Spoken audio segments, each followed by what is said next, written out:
پہلگام میں اس نے خود وہ کیا ہے جو کچھ کیا ہے. تو پاکستان کا اس پہلگام والے واقعے سے کوئی تعلق نہیں ہے. جھوٹا الزام ہمارے اوپر ڈال دیا, ثبوت بھی دیے. پاکستان ثبوت پیش کرنے کے لیے تیار. کہ پاکستان یہ پوچھ رہا ہے کہ بھارت کے پاس اگر کوئی پروف ہے تو دو. ارے بے شرمو, کیا ہم نے تم کو پٹھان کوٹ میں بلا کر نہیں دکھایا تھا؟ اگر جنگ چھڑ جاتی ہے تو ہم فوج کے ساتھ ہیں. ہم جنگ کی تمنا نہیں رکھتے, لیکن اگر مودی کو شوق ہے لڑنے کا تو آزما لے. پاکستان کبھی بھی اقرار نہیں کرے گا کہ ان کے ملک سے آتنکوادی آ کر بھارت میں لوگوں کا قتل کر رہے ہیں. کہ پاکستان یہ پوچھ رہا ہے کہ بھارت کے پاس اگر کوئی پروف ہے تو دو.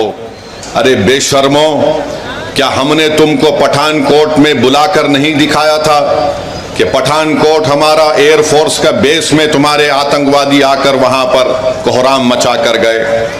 تمہاری لوگ پاکستان سے آ کر دیکھے, اس کے باوجود بھی تم نے ان آتنکوادیوں کے خلاف کوئی ایکشن نہیں لیا.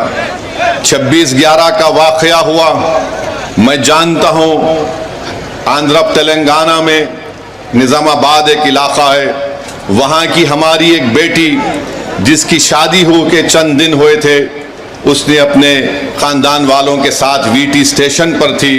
پاکستان سے آئے ہوئے آتنکوادیوں نے وی ٹی اسٹیشن پر گولیاں مار کر لوگوں کی ہتیا کی, تو اس میں نظام آباد کی ایک نئی دلہن بھی ماری گئی تھی. پاکستان کبھی بھی اقرار نہیں کرے گا کہ ان کے ملک سے آتنکوادی آ کر بھارت میں لوگوں کا قتل کر رہے ہیں. پاکستان کو اب سمجھانے کا وقت ختم ہو چکا ہے.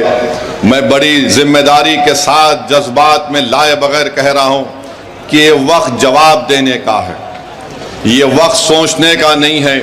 ورنہ یاد رکھیے, ہر 6 مہینے ہر 2 مہینے کے بعد یہ آتی ہیں, یا تو ہماری فوج یا ہماری CRPF کے جوانوں کو یا پھر معصوم کشمیریوں کو نشانہ بناتے ہیں.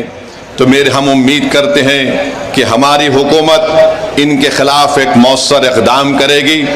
جتنے بھی اقدامات, جتنے فیصلے بھارت سرکار نے لیے ہیں, MIM پارٹی اس کی تائید کرتی ہے.